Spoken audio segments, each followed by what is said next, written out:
শ্রী শ্রী ঠাকুরের লীলা সংবরণের প্রাক্কালের দিনগুলি বিষণ্ণ মধুর স্মৃতিতে ভরা।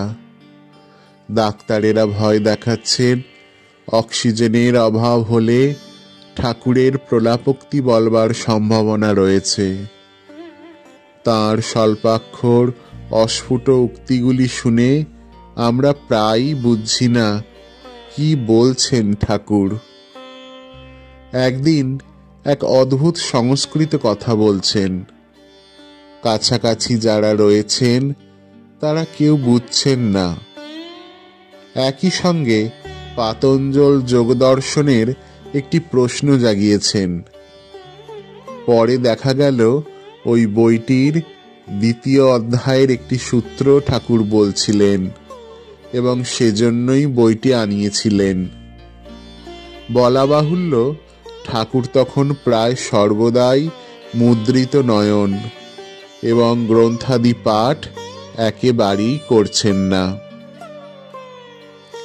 সেবকের খুঁজে বার করার সুবিধার জন্য 21 স্মৃতি থেকে সূত্রটির সংখ্যা, এমনকি পৃষ্ঠার কিরকম স্থানে সূত্রটি ছাপা আছে তাও ঠাকুর বলেছিলেন।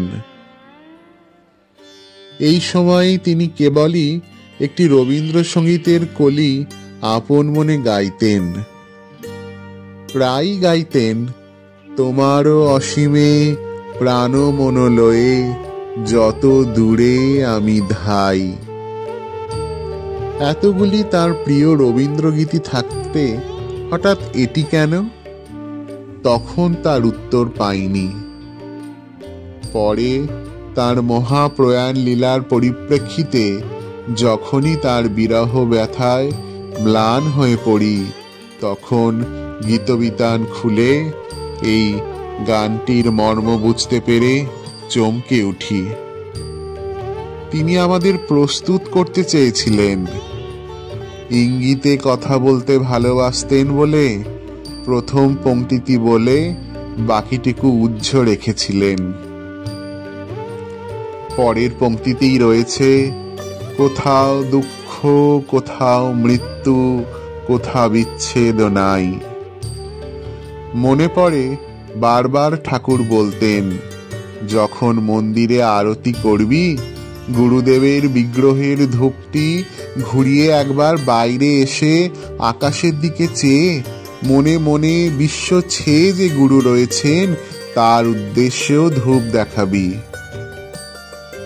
আমরা স্থূল দৃষ্টিতে যে পাঞ্চভৌতিক শরীরটিকে এত যত্ন করে ভালোবেসে এসেছি, আমাদের চোখের সামনে তা চন্দন কাঠের চিতায় ভস্মীভূত হলো।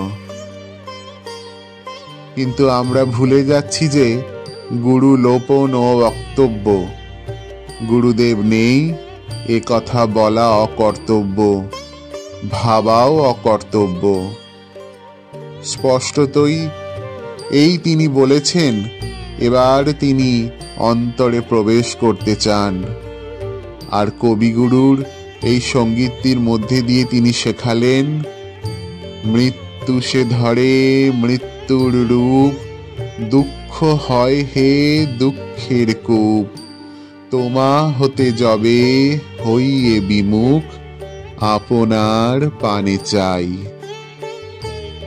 ঠাকুরের কাছে চরম দুর্বিপাকের দিনেও রোগে, বিপদে, অভাবে, অশান্তিতে কখনো হতাশার উক্তি শুনিনি।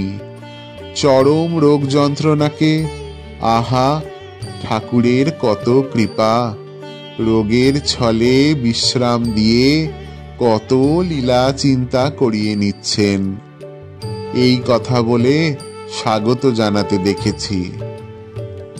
আজ এই অবধারিত আপাত বিচ্ছেদকে আমরা যাতে মহামিলনের বাণীবহ হিসাবে নিতে পারি, তাই তিনি শেষ বাণী স্বরূপ দিয়ে গেলেন একটি অমর সঙ্গীত, যার মধ্যে ব্রহ্মজ্ঞানী কবি বলেছেন, হে পূর্ণ তব চরণের কাছে যাহা কিছু সব আছে আছে আছে, নাই নাই ভয়, সে শুধু আমারই, নিশিদিন কাঁদি তাই।